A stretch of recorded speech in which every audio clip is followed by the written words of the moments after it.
Hello student. तो क्या आप भी एसिड बेस और सॉल्ट चैप्टर से डरते हैं? तो आज हम आपके लिए लेकर आए हैं क्लास 10th का चैप्टर नंबर 2 साइंस, जिसमें एसिड बेस और सॉल्ट के बारे में हम लोग जानेंगे।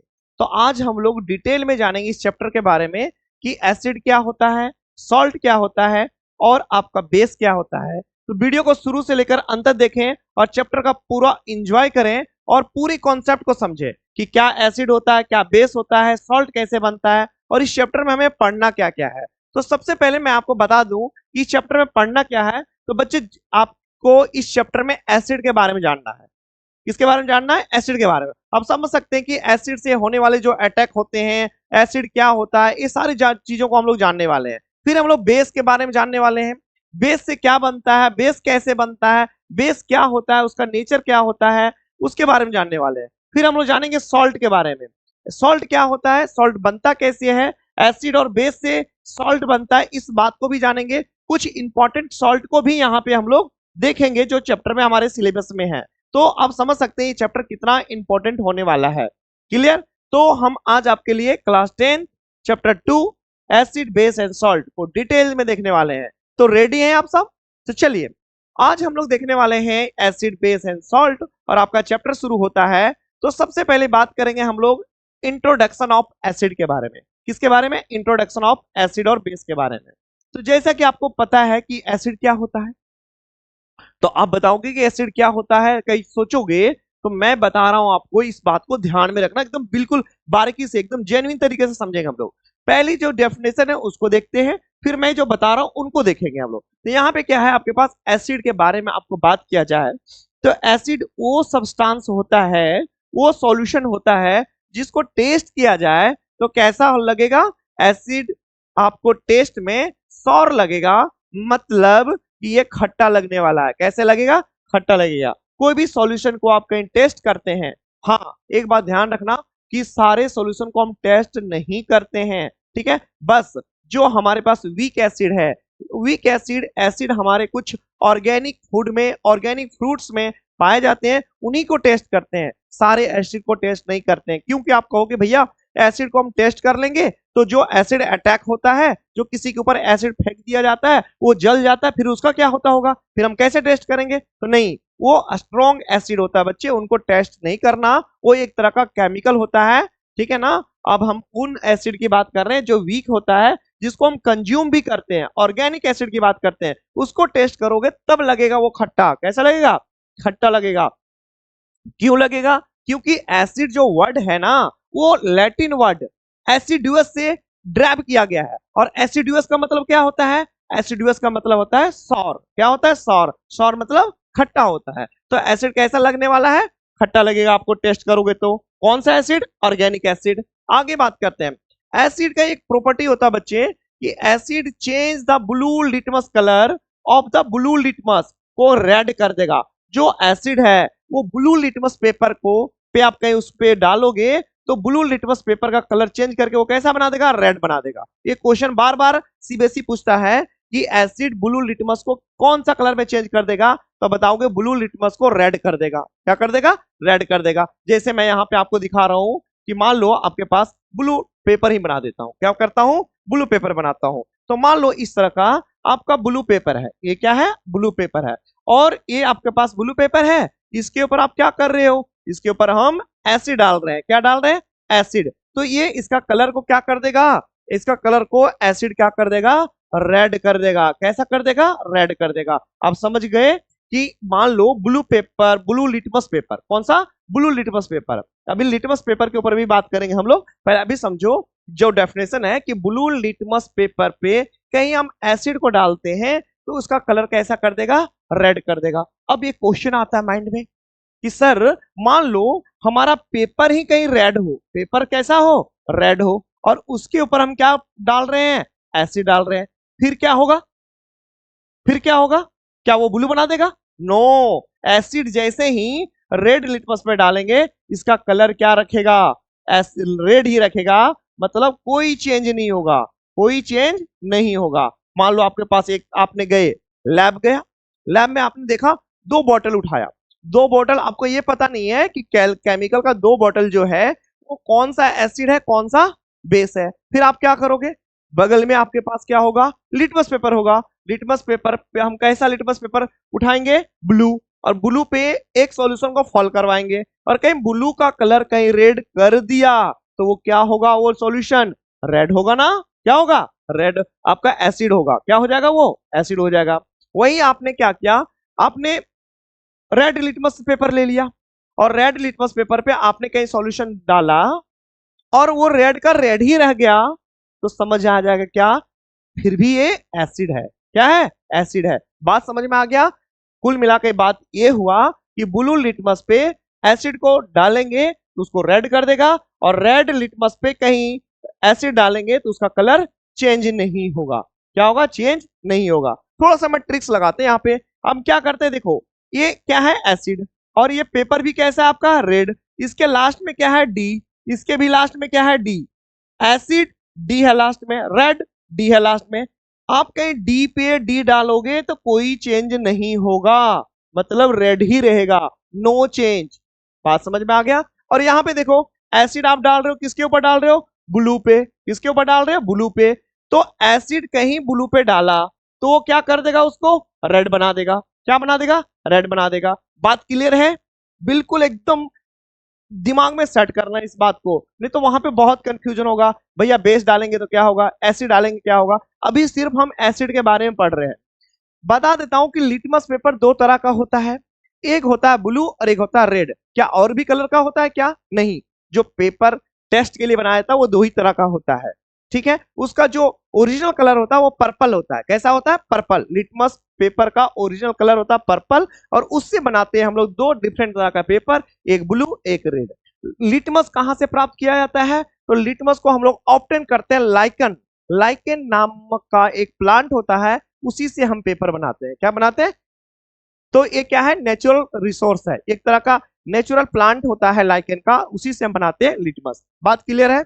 चलिए दो बातें हमने बताया एसिड के बारे में, एक पहला कि एसिड खट्टा होता है, और दूसरा बात हमने बताया कि एसिड जो है ब्लू लिटमस को रेड कर देता है। यहां तक क्लियर है बात को। चलिए अगला बात हम लोग कुछ और बात करते हैं एसिड के बारे में। एसिड के बारे में कुछ और बातें देखते हैं, जैसे क्या कि एसिड जो होता है ना, एसिड को जब वाटर में डिसॉल्व करोगे, वाटर में क्या करोगे, डिसॉल्व करोगे, तो एसिड आपको H प्लस आयन देगा, क्या देगा, H प्लस आयन देगा, क्या देगा, H प्लस आयन देगा। अच्छा एक और कुछ बात फिर करते हैं कि एसिड को कहीं आप टच करोगे, क्या करोगे, टच करोगे, टच कर लोगे तो कैसा फील होगा, बर्न फील होगा, कैसा फील होगा, बर्न फील होगा। जैसे आपने सैनिटाइजर यूज करते हो, सैनिटाइजर आपने लगाया, कैसा लगता है, उसमें क्या होता है, एसिड होता है, कैसा होता है, क्या होता है, एसिड होता है। तो ये भी कैसा फील देगा आपको, बर्न फील होगा, कैसा होगा, बर्न फील होगा आपका एसिड, ठीक है। बात क्लियर है।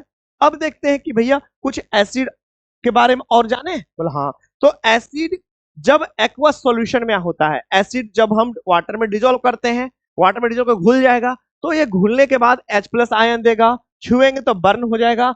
और एक बात है कि एसिड को जब डिसॉल्व करते हैं तो उस सॉल्यूशन से इलेक्ट्रिसिटी भी पास होता है, क्या पास होता है, इलेक्ट्रिसिटी पास होता है। मतलब ये क्या होता है, इलेक्ट्रिसिटी पास होता है, मतलब ये क्या होता है, गुड कंडक्टर हो जाता है। क्या होता है, एसिड क्या होता है, गुड कंडक्टर होता है। बात समझ में आ गया, इतने सारी बात। अब देखते हैं कुछ एसिड का एग्जाम्पल हो जाए, तो एसिड का कुछ एग्जाम्पल हम लोग देखेंगे।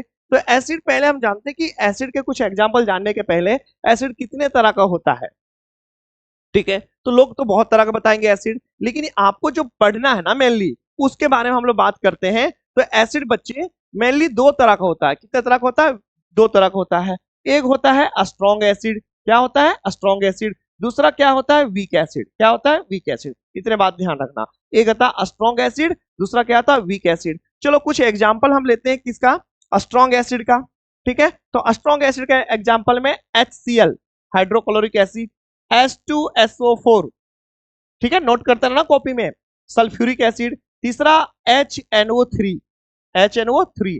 ये तीन एसिड का ध्यान रखना आप लोग, और ये तीनों क्या होते हैं, स्ट्रॉन्ग होते हैं, क्या होते हैं, स्ट्रॉन्ग होते हैं, ठीक है। बात आगे देखते हैं। अब भैया वीक एसिड क्या होता है, अब पूछोगे, तो वीक एसिड बच्चे हम जैसे आप लोग जानते हो साइट्रिक एसिड, लैक्टिक एसिड, ठीक है ना, citric acid, lactic acid, acetic acid जो आपने पढ़े होंगे, एसिटिक एसिड ये सभी क्या होते हैं, ठीक है। टार्ट्रिक एसिड ये सब क्या होते हैं, जिसको हम कंज्यूम भी करते हैं, वो सब क्या होते हैं, वीक एसिड होते हैं। क्या होते हैं, वीक एसिड होते हैं। कुछ फॉर्मूला हो जाए जैसे साइट्रिक एसिड, आपको को पूछेगा तो क्या कहोगे, C6H8O7, एक किसका होता है, साइट्रिक एसिड का। लैक्टिक एसिड का फॉर्मूला पूछेगा तो क्या करोगे, C3H6O3, ठीक है ना। एसिटिक एसिड का पूछेगा तो क्या करोगे आप लोग, CH3COOH, ठीक है। फिर एक फॉर्मिक एसिड भी आप जानते होंगे, फॉर्मिक एसिड का भी फॉर्मूला क्या होता है, HCOOH, फॉर्मिक एसिड जिसको मिथानोइक एसिड भी कहते हैं। एसिटिक एसिड कहाँ पाया जाता है, विनेगर में। कहाँ पे पाया जाता है, विनेगर में। विनेगर तो जानते हो ना, पिकल वगैरह बनाने में यूज किया जाता है। आपको पता है लैक्टिक एसिड कहाँ पाया जाता है, तो कर्ड में पाया जाता है, दही में पाया जाता है। आपको साइट्रिक एसिड कहाँ पाया जाता है, साइट्रिक एसिड पता होगा, जितने सारे साइट्रस फ्रूट होते हैं, जो खट्टे फल होते हैं, आंवला हो गया, अमरूद हो गया, आपका संतरा हो गया, लेमन हो गया, ये सब में क्या होंगे, साइट्रिक एसिड होगा। क्या होगा, साइट्रिक एसिड होगा। तो आपने देखा स्ट्रॉन्ग एसिड में क्या क्या हुआ, HCl hydrochloric acid, H2SO4 sulphuric acid, HNO3 nitric acid, और वीक एसिड में हम लोग क्या क्या देखा, citric acid, lactic acid, acetic acid, methanoic acid, tartaric acid, ये सारे एसिड जिसको हम कंज्यूम भी करते हो, ये सब क्या होता है, वीक एसिड। अब एक सवाल दिमाग में आता है, भैया आप कैसे बता देते हो कि स्ट्रॉन्ग एसिड है और ये कैसे बताते हो वीक एसिड है, ये भी बहुत मजेदार वाली बात हो गई। तो बच्चे आप कान खोल कर सोच लेना कि जब हम एसिड को डिसॉल्व करते हैं वाटर में, और वो एसिड कहीं सारा के सारा H+ आयन आपको दे दिया, अब आपको आप डिसॉल्व करो, आपको थोड़ी देगा। लैब में कहीं ऐसा कहा जाता है कि जब एसिड को हम डिसॉल्व करते हैं और उसके बाद जितने H+ आयन होते हैं वो सभी H+ आयन आपको दे देता है, तो वो होता है स्ट्रॉन्ग एसिड। क्या होता है, स्ट्रॉन्ग एसिड। और कहीं आपके पास आपने डिसॉल्व किया और सभी H+ आयन आपको नहीं दिया, कुछ ही H+ आपको आयन दिया, तो क्या होगा, वीक एसिड होगा। क्या होगा, वीक एसिड। इतने सारी बात समझ में आया। एसिड के बारे में और कोई कंफ्यूजन है, नहीं है तो अब हर बात को जो ने मैंने बताया उसको कॉपी में अच्छे से लिख लोगे। बात क्लियर। और कहीं आपको अच्छा लग रहा हो वीडियो तो लाइक करना, कुछ कमेंट भी दिखे कि भैया हाँ आपको समझ में आ रहा है कि नहीं आ रहा है, और कुछ आप ऐड करना चाहते हो तो और कुछ मैं ऐड करवा दूंगा। ठीक है, क्लियर है यहां तक बात को। चलिए आगे बात करते हैं, किसको आगे बात करेंगे हम लोग, बेस के बारे में। किसके बारे में, जब एसिड का इंट्रोडक्शन आपका हो गया तो हम लोग चलते हैं बेस की तरफ। बेस की तरफ, बेस भी उतना ही इंपॉर्टेंट है जितना आपका एसिड इंपॉर्टेंट है। ओके ऐसे, तो चलिए आगे देखते हैं। पहले इंट्रोडक्शन देखते हैं कि बेस होता क्या है। तो बच्चे बेस जिस तरह एसिड आपका टेस्ट में कैसा था, सॉर मतलब खट्टा था, तो उसी तरह बेस आपका टेस्ट में कैसा रहेगा, बीटर। कैसा रहेगा, बीटर। बीटर मतलब कड़वा लगेगा भाई। ठीक है, अभी एक एग्जांपल आपको दूंगा। जब आप नहाते हो तो कभी कभी देखते हो ना, साबुन, नहाने वाले साबुन का झाग जो होता है वो क्या मुंह में चला गया, आप कैसा फील करते हो, अजीब सा, मतलब कड़वा लगता है। कैसा लगता है, कड़वा। तो वो क्या होता है, बिटर टेस्ट। मतलब सोप में क्या है, साबुन में क्या है, क्या कहना चाह रहा हूं, सोप में साबुन में क्या है, बेस होता है। क्या होता है, बेस होता है। ठीक है, आगे जिस तरह से आप एसिड को टच कर रहे थे, एसिड आपको कैसा फील दे रहा था, बर्न फील, जला हुआ फील दे रहा था। उसी तरह से जब बेस को आप टच करोगे तो बेस कैसा फील देगा आपको, सॉपी, चिपचिपा। कैसा देगा, चिपचिपा, सॉपी, स्लिपरी, मतलब विस्कस सा लगेगा, स्लिपरी फील देगा। साबुन को टच करके देखो पता चल जाएगा, तो कैसा फील होगा, सोपी या तो स्लिपरी। ठीक है, आगे बात करते हैं। अब एसिड जो था ब्लू लिटमस को क्या कर रहा था बच्चे, ब्लू को रेड कर दे रहा था। क्या कर रहा था, रेड कर दे रहा था। उसी तरह से जो आपका बेस है वो बेस क्या करेगा, बेस क्या करेगा, रेड को ब्लू कर देगा। रेड को क्या कर देगा, ब्लू कर देगा। रेड लिटमस को क्या कर देगा, ब्लू कर देगा। आइए समझते हैं एक बार फिर से इसको डिटेल से कि बेस के बारे में क्या करते हैं। तो मान लो आपके पास रेड लिटमस है, क्या है, रेड लिटमस का पेपर इस तरह का रेड है, और इसके ऊपर आपने क्या डाला, बेस डाल दिया। क्या डाला, बेस। तो बेस इसको क्या कर देगा, इसको जो बेस है रेड लिटमस को कैसा बना देगा, ये ब्लू बना देगा। कैसा बना देगा, ब्लू बना देगा। क्लियर बात को। अब एक सवाल, ठीक है रेड लिटमस को आप बेस जो है वो ब्लू बना दिया।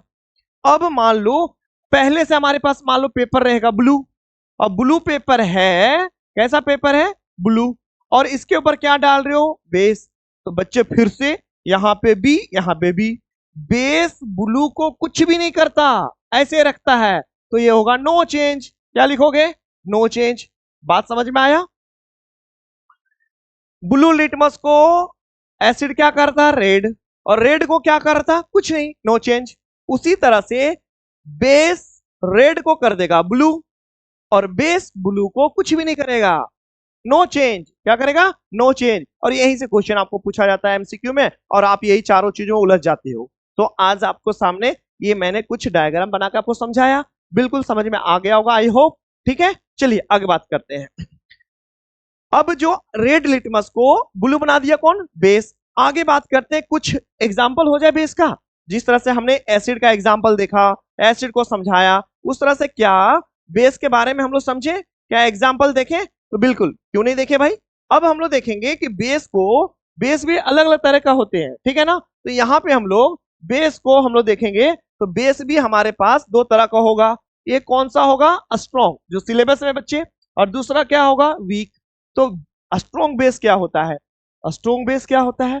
तो स्ट्रॉन्ग बेस वो बेस होता है जो वाटर में डिसॉल्व करने के बाद OH माइनस आयन दिया। क्या दिया? OH minus ion. जैसा कि आपको पता है कि बेस वाटर में डिसॉल्व होके OH माइनस आयन देता है। जो OH माइनस आयन देता है वो बेस होता है। तो बेस आपको OH माइनस देगा, और जिस कंपाउंड के पास OH माइनस आयन जितना होगा वो सारा का सारा आपको दे दिया, तो वो कंपाउंड क्या कहलाएगा? Strong base. क्या कहलाएगा? Strong base. एग्जांपल के साथ समझते हैं।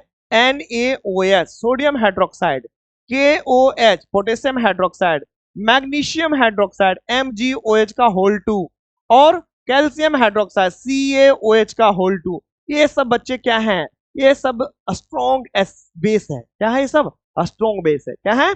स्ट्रॉन्ग बेस है। बात क्लियर हुआ कि जो वाटर में डिसॉल्व करके सभी के सभी OH माइनस आयन दे दे, वो क्या कहलाएंगे? स्ट्रॉन्ग बेस कहलाएंगे।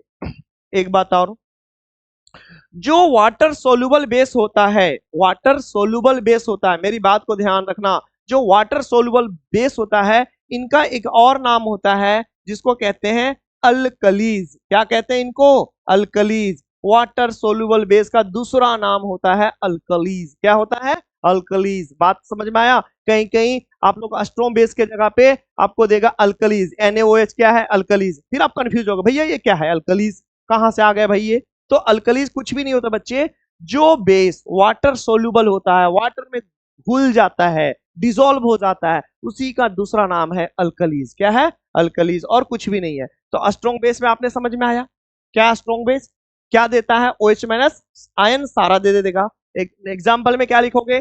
Sodium hydroxide, potassium hydroxide, magnesium hydroxide, calcium hydroxide, ठीक है, एक्सेट्रा। ठीक है, आगे बात करते हैं वीक बेस का। वीक बेस का आपके सामने एग्जांपल दे रहा हूं, NH4OH अमोनियम हाइड्रोक्साइड। इसका नाम क्या है? Ammonium hydroxide. अमोनियम हाइड्रोक्साइड एक वीक बेस का एग्जांपल है। क्या है? वीक बेस का एग्जांपल है। क्लियर है बात को? क्लियर यहां तक? बेस समझ में आ गया होगा। और कुछ और वीक बेस के जैसे बात किया जाए, वॉशिंग सोडा। क्या है? वॉशिंग सोडा, बेकिंग सोडा, ये सब क्या होते हैं? बेसिक इन नेचर, मतलब बेस होते हैं ये क्या होता है? बेस। चलो इसके फॉर्मूला एक बार देखते हैं। वॉशिंग सोडा का फॉर्मूला कई बार एग्जाम में पूछा हुआ है। क्या है? कई बार एग्जाम में पूछा हुआ है, वॉशिंग सोडा का फॉर्मूला बता। बच्चे रट रट के परेशान हो जाते हैं, कुछ मत करना है भाई। वॉशिंग सोडा का फॉर्मूला लिखो, Na2CO3 और 10H2O। 10H2O, Na2CO3 10H2O। अब ये कैसे याद रहेगा भाई? भैया वॉशिंग सोडा क्या यूज करोगे? कपड़े धोने के काम में यूज करोगे। और कपड़ा कैसे धोओगे? वाटर से, पानी से। तो 10 बाल्टी पानी में अपने कपड़े को वॉश कर दिया, 10 बाल्टी पानी में कपड़े को वॉश कर दिया। तो 10 बाल्टी पानी H2O, कहीं आपका 10H2O जिसमें लिखा हुआ है, जिस कंपाउंड में 10H2O लिखा हुआ है, वो क्या है? Washing soda. क्या है? Washing soda. 10 बाल्टी पानी में आपने कपड़े को वॉश किया, तो इसका नाम क्या हो गया? Washing soda. Na2CO3 sodium carbonate. क्या बोलते हैं इसको? Sodium carbonate. ठीक है ना। आगे बेकिंग सोडा क्या हुआ? तो बेकिंग सोडा का फॉर्मूला होता है NaHCO3 सोडियम बाइकार्बोनेट। क्या बोलते हैं इसको? केमिकल नाम सोडियम बाइकार्बोनेट या sodium hydrogen carbonate. Sodium bicarbonate या सोडियम हाइड्रोजन कार्बोनेट, ये दोनों में बहुत ज्यादा कंफ्यूजन होता है बच्चे। इस फॉर्मूले को एग्जामिनेशन हॉल तक ठीक से दिमाग में बैठा के ले जाना। मैंने बोला वॉशिंग सोडा, वॉशिंग करेंगे पानी की जरूरत होगी तो पानी ज्यादा होगा, कितना होगा 10 मॉलिक्यूल ऑफ वाटर होगा, 10H2O होगा। Baking soda, baking soda NaSCO3, baking soda से हम लोग क्या बनाते हैं, बेकिंग पाउडर बनाते हैं। क्या बनाते हैं, बेकिंग पाउडर। बेकिंग पाउडर का यूज कहाँ करते हो, जो आपने देखना केक बनाने के लिए, जो भी आपके पास क्या होता है, कुछ पकोड़े बनाने के लिए, कुरकुरे बनाने के लिए हम लोग क्या करते हैं, बेकिंग ब्रेड बनाने के लिए बेकिंग पाउडर का यूज करते हैं। बेकिंग पाउडर में क्या होता है, बेकिंग पाउडर में बेकिंग सोडा प्लस में टार्ट्रिक एसिड होता है, टार्टरिक एसिड होता है। टार्ट्रिक एसिड मतलब क्यों, क्यों, क्योंकि ये बेकिंग सोडा होता है ना, वो क्या होता है, कैसा होता है, कड़वा होता है। क्या होता है, कड़वा होता है। क्यों होता है, क्योंकि बेस है। बेस कैसा होता है, बीटर टेस्ट, तो ये कड़वा हो जाएगा। इस कड़वाहट को दूर करने के लिए हम लोग टार्ट्रिक एसिड का यूज करते हैं। किसका यूज करते हैं, टार्ट्रिक एसिड का यूज करते हैं। और बेकिंग सोडा, टार्ट्रिक एसिड, यही दोनों मिलकर बेकिंग पाउडर बनाता है। क्या बनाता है, बेकिंग पाउडर, खाने वाला पाउडर, जो हम लोग खाने के सामान में, ब्रेड में, आपके क्या हो गया, आपके पास केक में डालते हैं, उसको बफी बनाते हैं, स्पॉन्जी बनाते हैं, उस चीजों में हम लोग बेकिंग पाउडर का यूज करते हैं। यहां तक मुझे लग रहा है कि एसिड और बेस आपको अच्छे से समझ में आ गया होगा। कोई दिक्कत होगा आप कमेंट बॉक्स में लिख के बताएंगे हमें, ठीक है। तो आज हमने देखा क्या, एसिड और बेस को बहुत अच्छे डिटेल्स में देखा। स्ट्रॉन्ग एसिड क्या होता है, स्ट्रॉन्ग बेस क्या होता है, वीक एसिड क्या होता है, वीक बेस क्या होता है, एग्जाम्पल्स और उसके फॉर्मूला हमने देखा। क्लियर है बात को, चलिए आगे कुछ देखते हैं। अब हम लोग जो पढ़ने वाले हैं कुछ, इसके बाद हम लोग पढ़ने वाले कि भैया ये बताओ कि हम लोग जो वीक एसिड है उसको तो टेस्ट करके देखेंगे तो खट्टा लगता है, बेस है उसको टेस्ट करेंगे तो बिटर लगता है। मान लो लिटमस पेपर है, अब ये जो टेस्ट करने का जो सिलसिला है कि आप टेस्ट करके देखो बिटर लगेगा कि सौर लगेगा, तो भैया सबको करेंगे क्या, नहीं। तो हम लोग स्ट्रॉन्ग एसिड स्ट्रॉन्ग बेस में ये जो हम लोग रूल्स है टेस्ट करने वाला वो अप्लाई नहीं करने वाले हैं। तो हम लोग क्या करने वाले हैं, उसको जानने के लिए कि जो कोई भी सॉल्यूशन है वो बेस है या एसिड है, कोई भी चीज थोड़ी ना मुंह में तेल लेके टेस्ट कर लेंगे। उसके लिए हम लोग क्या करते हैं, इंडिकेटर का यूज करते हैं। किसका यूज करते हैं, इंडिकेटर का। तो इंडिकेटर क्या है, तो इंडिकेटर वो सब्सटेंस होता है बच्चे जो खुद का कलर चेंज कर देता है। इंडिकेटर वो सब्सटेंस होता है जब उसमें एसिड या बेस मिलता है तो खुद का कलर चेंज कर देता है। तो हमें समझ में आता है कि जो सॉल्यूशन है अकॉर्डिंग टू कलर वो एसिड होगा या बेस होगा। तो चलिए आपके सामने लेकर चलते हैं, कुछ इंडिकेटर से आपको इंट्रोड्यूस करवाते हैं। तो इंडिकेटर की बात किया जाए तो इंडिकेटर कितने तरह के होंगे, तो इंडिकेटर जो होता है मेनली बच्चे, इंडिकेटर 3 तरह के होते हैं। कितने तरह के होते हैं, 3 तरह का, 3 टाइप्स के होते हैं। आप बताओगे कौन कौन इंडिकेटर है, तो पहला इंडिकेटर की बात करते हैं। मान लो इंडिकेटर की बात करते हैं तो इंडिकेटर का फर्स्ट टाइप जो होगा बच्चे, फर्स्ट टाइप में हम लोग देखेंगे तो पहला इंडिकेटर तो हम लोग देखेंगे इसका, जिसको बोलेंगे नेचुरल इंडिकेटर। क्या बोलेंगे, नेचुरल इंडिकेटर। दूसरा हम लोग बात करेंगे सिंथेटिक, इसकी क्या बात करेंगे, सिंथेटिक इंडिकेटर। और लास्ट वाला क्या है, all factory indicator. All factory indicator ये भाई कौन सा है, तो आइए देखते हैं एक एक करके। नेचुरल इंडिकेटर वो इंडिकेटर होता है बच्चे जो नेचर से हमें मिलता है। कहां से मिलता है, नेचर से। अब नेचर से हमें क्या मिला था, लिटमस पेपर जो मिला था, लाइकन। लाइकन क्या है, नेचुरल सोर्स, एक प्लांट है उससे से मिलता है। तो आपके पास क्या हुआ, लिटमस पेपर कैसा चला गया, natural indicator. Red cabbage, red cabbage भी क्या होता है, लाल पत्ता गोभी जिसको कहते हैं, वो भी क्या है, एक तरह का नेचुरल इंडिकेटर है। और क्या है, टर्मरिक, टर्मरिक मतलब हल्दी, वो भी क्या है आपके पास, नेचुरल इंडिकेटर है। समझ में आ गया बात को। तो ये सब जो है जो नेचर से हमें मिलते हैं और जो इंडिकेट करते हैं कि ये एसिड है या बेस है, उसको हम लोग कहते हैं नेचुरल इंडिकेटर। बात में समझ में आ गया, लिख देता हूं थोड़ा थोड़ा यहाँ पे। क्या है, लिटमस, ठीक है, आपके पास क्या है, टर्मेरिक, और क्या है, रेड कैबेज। ये सब क्या है बच्चे, नेचुरल इंडिकेटर। आगे बात करें सिंथेटिक इंडिकेटर। सिंथेटिक इंडिकेटर क्या होता है, तो सिंथेटिक इंडिकेटर जो होता है वो आपका एक तरह का केमिकल होता है। क्या होता है, केमिकल होता है, जिसको हम लोग लैब में, लेबोरेटरी में बनाते हैं। किसके लिए, कि एसिड है या बेस है उसको इंडिकेट करने के लिए, उसको टेस्ट करने के लिए। तो उसका क्या नाम है, तो आपके पास सिंथेटिक इंडिकेटर में 2 इंडिकेटर आपको पढ़ने हैं, जिसका नाम है ये का फेनोफ्थैलिन और दूसरा नाम है मिथाइल ऑरेंज। क्या नाम है? फेनोफ्थैलीन एंड मिथाइल ऑरेंज, जो आपके सिलेबस में आपको पढ़ना है। क्लियर है बात को? अब ये कैसे करते हैं उसके आगे हम लोग देखेंगे। पहले आप लोग टाइप ऑफ इंडिकेटर देख रहे हैं। नेक्स्ट आपके पास ऑल फैक्ट्री इंडिकेटर। क्या है? All factory indicator. All factory indicator जिसको हम स्मेल करके, जिसको हम लोग स्मेल करके हम बता सकते हैं कि ये इंडिकेटर क्या, ये कौन सा एसिड है, बेस है। जैसे कि आपके पास ऑल फैक्ट्री के लिए हम आपके सामने लाए हुए हैं यहाँ पे, जैसे ओनियन। क्या है? ओनियन, क्लोव मतलब ये लौंग है, एक वेनिला है। ये तीनों जो है ऑल फैक्ट्री इंडिकेटर है। मतलब ये ऐसे सबस्टांस होते हैं जिनका ऑर्डर या स्मेल चेंज हो जाता है एसिड और बेस मीडियम में जाने के बाद, तो उसको हम लोग कहते हैं ऑल फैक्ट्री इंडिकेटर। ठीक है, ये कॉमन ऑल फैक्ट्री इंडिकेटर का नाम आपको पूछा जाए तो ओनियन, क्लोव, वेनिला, ये तीन आपके ऑल फैक्ट्री इंडिकेटर के एग्जाम्पल हैं। क्लियर है बात को? आपने क्या क्या पढ़ा? Natural indicator, litmus paper, turmeric paper, red cabbage. Synthetic indicator में क्या पढ़ा? मिथाइल ऑरेंज और नेप्थैलीन। और ऑल फैक्ट्री इंडिकेटर में क्या क्या पढ़ा? ओनियन, क्लोव और वेनिला। क्लियर है बात को? चलिए आगे देखते हैं। यहाँ पे जो हमने देखा था पीछे कि भाई ये कैसे काम करते हैं इंडिकेटर, तो इसके लिए हम लोग जानते हैं। जैसा कि आपने देखा, जब हम लिटमस पेपर की बात करते हैं तो लिटमस पेपर क्या करता है बच्चे? ब्लू लिटमस को क्या करता है? रेड कर देता है। ब्लू लिटमस को क्या करता है? रेड कर देता है। वहीं पे बच्चे एसिड जो है सो रेड लिटमस को क्या करता है? ब्लू करता है। क्लियर है बात को? तो ये लिटमस पेपर हम लोग अभी कुछ देर पहले देख चुके हैं। आइए देखते हैं फेनोफ्थैलीन के बारे में, सिंथेटिक इंडिकेटर के बारे में। फेनोफ्थैलीन क्या करता है? फेनोफ्थैलीन जब ये एसिड में पड़ता है, इसमें किसके मिलता है? एसिड में। फेनोफ्थैलीन को जब एसिड में मिलाओगे तो ये कलरलेस रहेगा, कोई चेंजिंग नहीं रहेगा। क्या? कोई चेंजिंग नहीं होगा।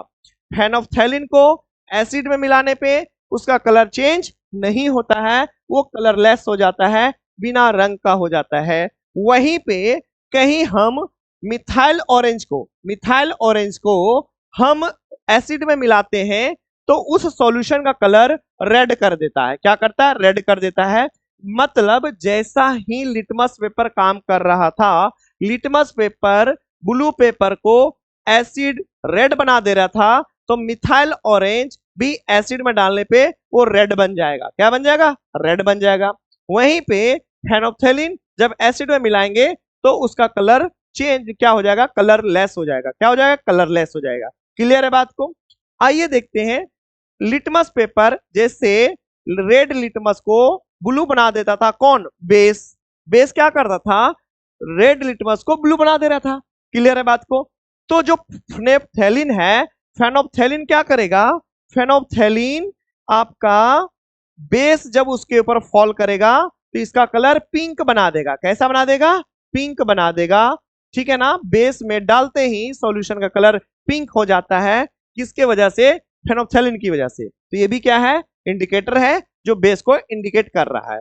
आगे बात करते हैं। बेस में हम कहीं मिथाइल ऑरेंज मिलाते हैं तो उसका कलर कैसा हो जाता है? तो उसका कलर बच्चे, उसका कलर कैसा हो जाता है? तो इसका कलर हो जाता है आपका येलो कलर का हो जाता है, पीला कलर का हो जाता है। तो आपने देखा कि फेनोफ्थैलीन और मिथाइल ऑरेंज एसिड में और बेस में किस तरह से वर्क करते हैं। क्लियर है बात को?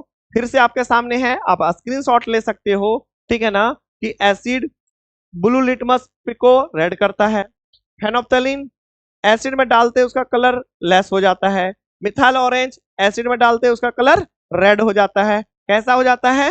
रेड हो जाता है। इस बात को हम लोग यहाँ पे इंडिकेट कर दिए रेड से। आइए देखते हैं।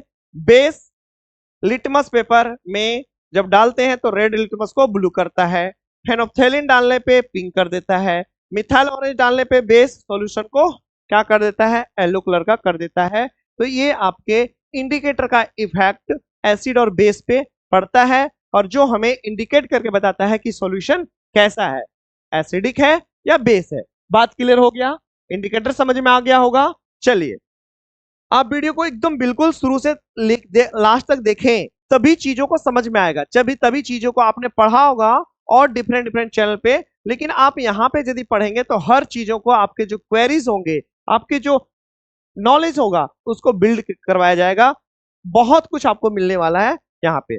आइए देखते हैं, अब हम लोग देखने वाले हैं अगला टॉपिक, हम लोग देखने वाले हैं क्या आपने अभी तक जो एसिड बेस के बारे में देखा वो एसिड बेस का फिजिकल प्रॉपर्टी था। क्या था?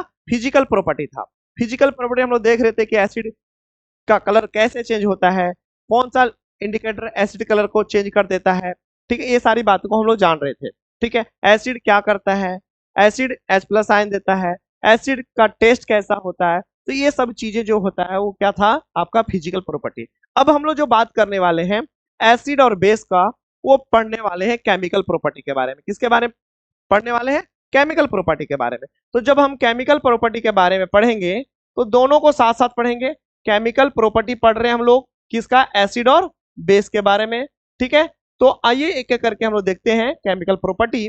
तो पहला प्रॉपर्टी आपके सामने है कि एसिड और बेस किसके किसके साथ रिएक्ट करता है, किन किन सबस्टांस के साथ रिएक्ट करता है। तो पहला आपके सामने दिया हुआ है कि how do acid and base react with metals, मतलब एसिड और बेस मेटल के साथ में कैसे रिएक्ट करता है और रिएक्ट करने पे कौन सा प्रोडक्ट वो देता है। तो जैसा कि आपने देखा कि acid react with metals to form salt and hydrogen gas, कहने के मतलब कि जब एसिड आपका मेटल के साथ रिएक्ट करेगा तो आपको सॉल्ट बना देगा, जिस मेटल का के साथ रिएक्ट करेगा उसी मेटल का सॉल्ट बनाएगा, साथ में आपको हाइड्रोजन गैस मिलने वाला है। क्या मिलने वाला है?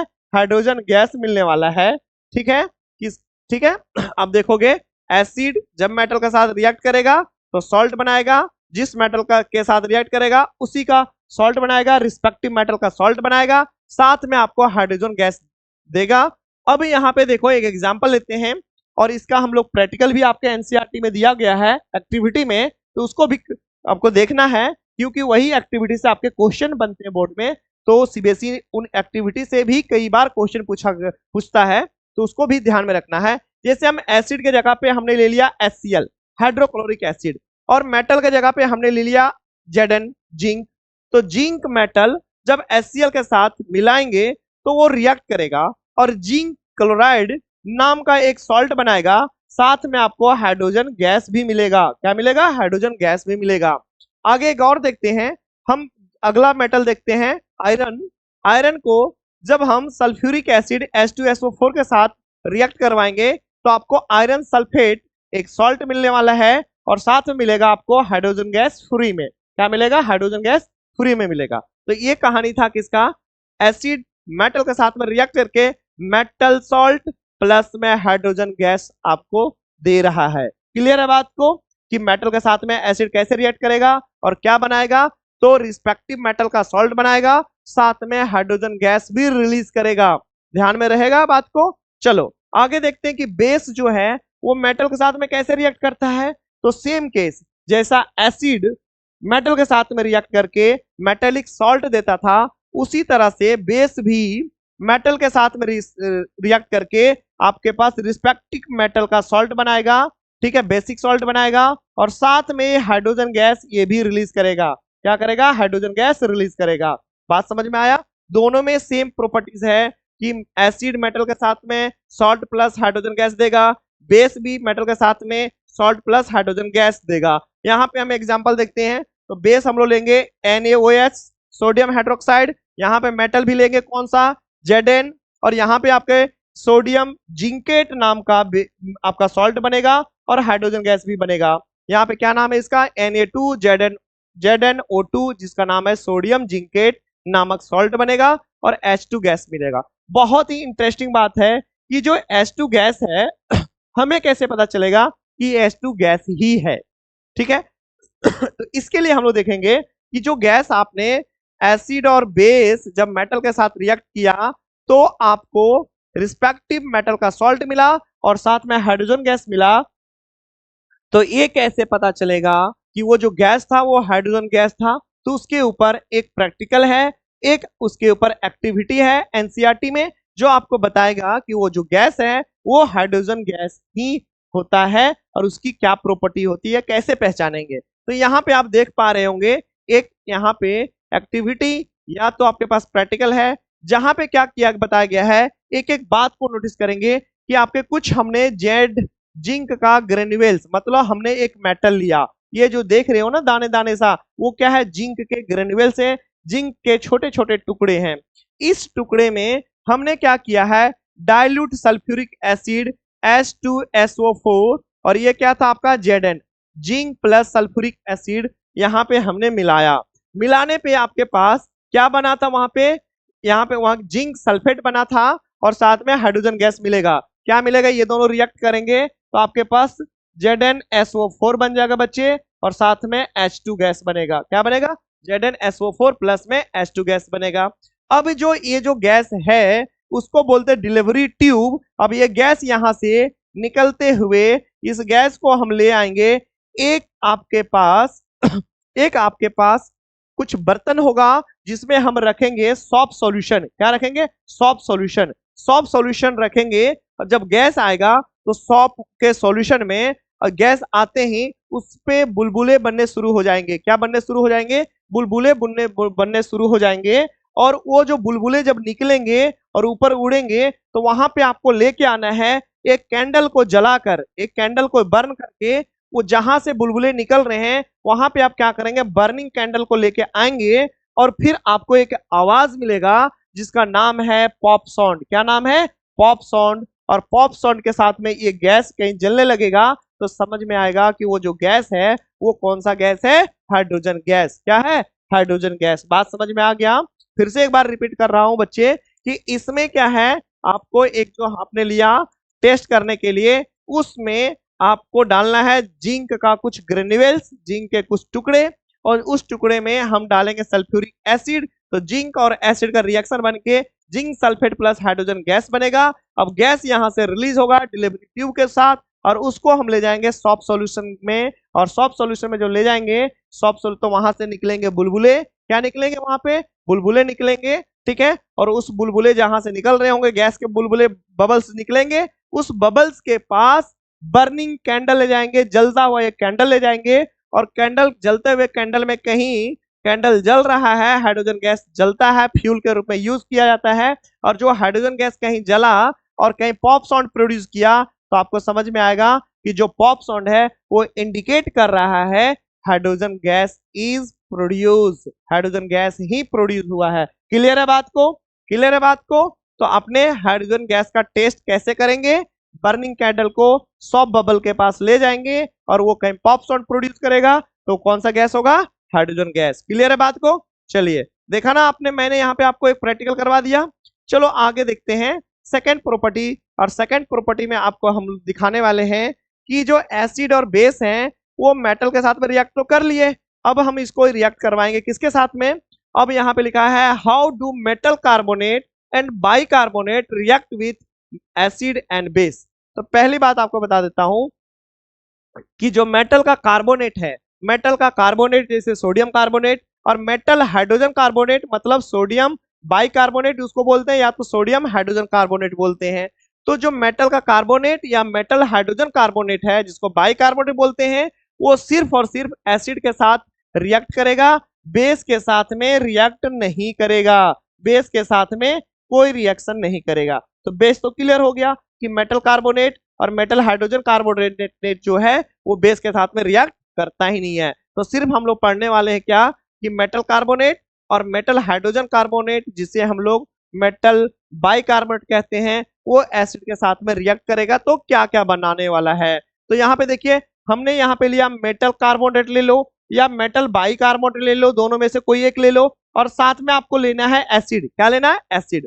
तो इससे आपको जिस मेटल कार्बोनेट का या जिस मेटल का कार्बोनेट या बाइकार्बोनेट होगा वही रिस्पेक्टिव मेटल का सॉल्ट मिल जाएगा यहाँ पे, और साथ में आपको मिलेगा वाटर, और साथ में मिलेगा आपको CO2 कार्बन डाइऑक्साइड गैस। क्या मिलेगा, CO2 कार्बन डाइऑक्साइड गैस। आइए एक एग्जांपल के साथ में समझते हैं इसको, इस रिएक्शन को। तो यहाँ पे हमें लेना है Na2CO3 सोडियम कार्बोनेट, ठीक है, और यहाँ पे एसिड के रूप में लेना है आपको HCl। क्या लिया हमने, यहाँ पे HCl लिया, यहाँ पे सोडियम कार्बोनेट लिया, और आपके पास यहाँ पे बन गया कौन सा, NaCl H2O CO2, मतलब NaCl मतलब कॉमन सॉल्ट मिल गया आपको, और H2O और साथ में आपको CO2 भी दे रहा है।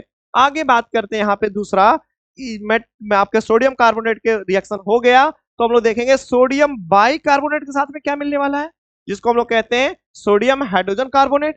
वो भी HCl के साथ में आपको सेम प्रोडक्ट देगा, NaCl, H2O और CO2। मतलब रिस्पेक्टिव कार्बोनेट में जो मेटल है उसी का यहाँ पे सॉल्ट मिलेगा, और वाटर और CO2 carbon dioxide gas must मिलेगा, जरूर ही मिलने वाला है आपको। तो आइए देखते हैं कि आपको कैसे पता कि ये जो गैस निकला वो CO2 था। तो जिस तरह से हम लोग हाइड्रोजन गैस का टेस्ट किए थे उसी तरह से हम लोग करने वाले हैं CO2 कार्बन डाइऑक्साइड का टेस्ट।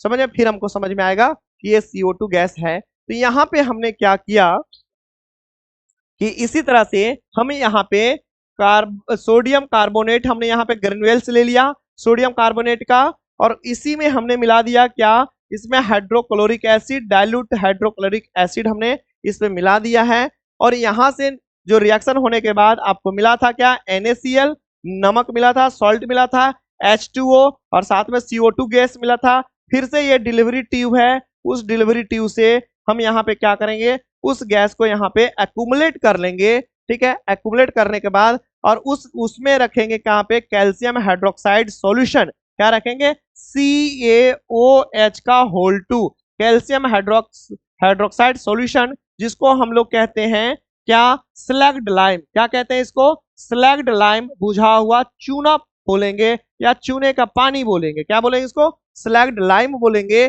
CaOH का होल 2। और जब वो CaOH का होल 2 में ये CO2 गैस जाएगा तो इसका जो कलर है बच्चे वो कैसा बना देगा, वो कलर बन जाएगा मिल्की। कैसा बन जाएगा, मिल्की कलर हो जाएगा, बिल्कुल दूधिया प्योर व्हाइट कलर बन जाएगा। तो हमें समझ में आएगा कि जो गैस था CO2 वो गैस के वजह से ही ये स्लैग्ड लाइम का कलर मिल्की कलर हो गया है।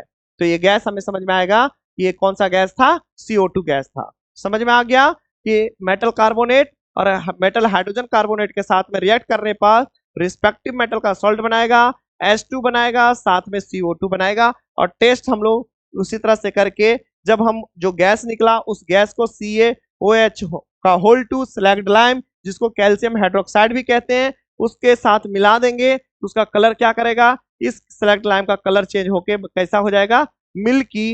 मिल्की मतलब दूधिया कलर हो जाएगा, और हमें पता चल जाएगा कि वो गैस CO2 गैस था और जो इसका कलर को चेंज कर लिया। क्या कर लिया, चेंज कर लिया। ठीक है, तो अब हम लोग यहाँ पे देखने वाले हैं क्या, यहाँ पे detection of the carbon dioxide gas, जो आपने वहां पीछे देखा।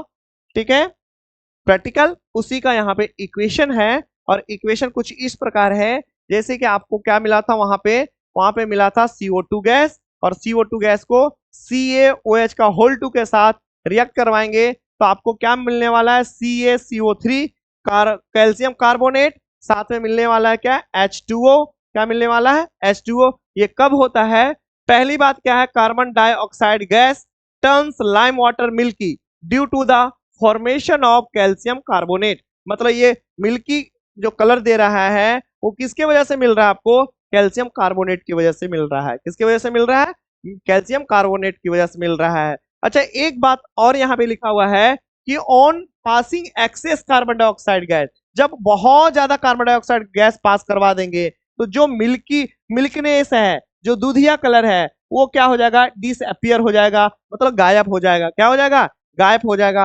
क्यों गायब हो जाएगा, अब जो बन जाएगा सोल्यूबल कैल्शियम बाइकार्बोनेट बन जाएगा। पहले क्या बना था, कैल्शियम कार्बोनेट बना था, अब क्या बनेगा, ज्यादा CO2 पास करवा दिया तो कैल्शियम बाइकार्बोनेट बन जाएगा, जो उसके मिल्कीनेस कलर है उसको क्या कर देगा, डिसअपियर कर देगा। क्या कर देगा, डिसअपियर कर देगा। यहाँ पे देखा लिखा हुआ CaCO3 फिर से H2O और CO2 के साथ रिएक्ट करके CaHCO3 का होल 2, जिसको हम लोग कहते हैं कैल्शियम बाइकार्बोनेट, ये बना देगा, जो क्या होगा, वाटर सोल्यूबल होगा, और उसका कलर क्या हो जाएगा, डिसअपियर हो जाएगा। मिल्की कलर जो था वो क्या हो जाएगा, डिसअपियर हो जाएगा। तो ये भी ध्यान रखना है कि CO2 का भी लाइम वाटर मिलता है तो उसका कलर मिल्की कलर हो जाता है, और ज्यादा CO2 पास हो गया तो कैल्शियम बाइकार्बोनेट बना देगा, जो मिल्की कलर है उसको डिसअपियर कर देगा, खत्म कर देगा। क्लियर है बात को? तो हमने आज एसिड बेस का रिएक्शन पढ़ा। कौन कौन पढ़ा? एक तो हम लोग मेटल के साथ रिएक्शन पढ़े, एक मेटल हाइड्रोजन कार्बोनेट के साथ रिएक्शन पढ़े। मेटल के साथ में आपको हाइड्रोजन गैस मिल रहा था, और metal carbonate, metal hydrogen carbonate के साथ में कौन सा गैस मिल रहा था? CO2। और दोनों का हमने यहाँ पे टेस्ट किया। क्या किया हमने? टेस्ट किया। अब देखते हैं यहाँ पे नेक्स्ट आपके पास जो टॉपिक है कि ये एसिड और बेस एक दूसरे में रिएक्ट करते हैं क्या? तो एसिड और बेस भी एक दूसरे के साथ रिएक्ट करते हैं और बनाते हैं सॉल्ट। क्या करते हैं? सॉल्ट। तो आज how do acid and base react with each other, कैसे एक दूसरे के साथ में रिएक्ट करेंगे? तो यहाँ पे जैसे आपको पता है कि the effect of N acid nullified by the base and vice versa, मतलब एसिड जो है उसका जो इफेक्ट है बेस में डालने के बाद क्या हो जाएगा? नलिफाई, मतलब न्यूट्रल हो जाएगा, और यहाँ पे बनाएगा क्या? सॉल्ट बनाएगा। क्या बनाएगा? सॉल्ट बनाएगा, साथ में वाटर बनाएगा। क्या बनाएगा? वाटर। तो किसी भी एसिड का इफेक्ट को कहीं खत्म करना है, किसी को एसिड के इफेक्ट को क्या करना है? न्यूट्रल करना है या तो नलिफाई करना है, तो उसमें क्या मिलाना पड़ेगा? बेस मिलाना पड़ेगा। क्या मिलाना पड़ेगा? बेस। और क्या बना देगा उसको? सॉल्ट। और साथ में क्या देगा? H2O देगा। क्या देगा?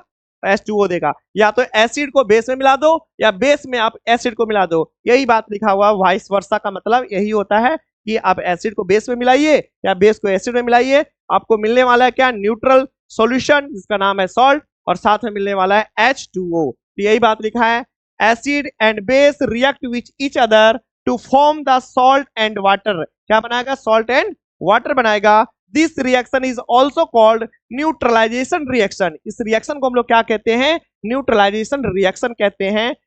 और क्या कहते हैं इसको हम लोग? ठीक है, नलिफाइड भी कहते हैं, न्यूट्रल रिएक्शन भी कहते हैं। एग्जाम्पल के लिए NaOH लिया और साथ में क्या लिया? HCl।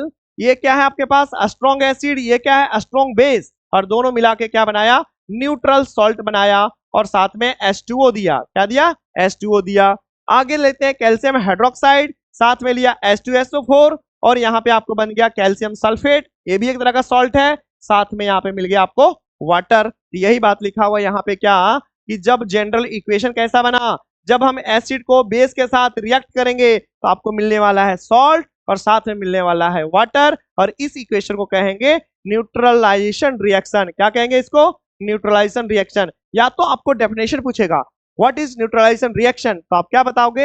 जब हम एसिड को बेस के साथ में रिएक्ट करते हैं और वो सॉल्ट और वाटर देता है, तो इस रिएक्शन को हम लोग कहते हैं न्यूट्रलाइजेशन रिएक्शन, जिसमें एसिड और बेस का इफेक्ट को नलिफाइड कर दिया जाता है, खत्म कर दिया जाता है, उसी को कहते हैं न्यूट्रलाइजेशन रिएक्शन। तो आज का क्लास यहीं तक रहता है, और अगली क्लास में हम आगे इस चैप्टर को बढ़ाएंगे और देखेंगे डिफरेंट टाइप ऑफ सॉल्ट। आज के लिए इतना ही। Thank you, bye bye.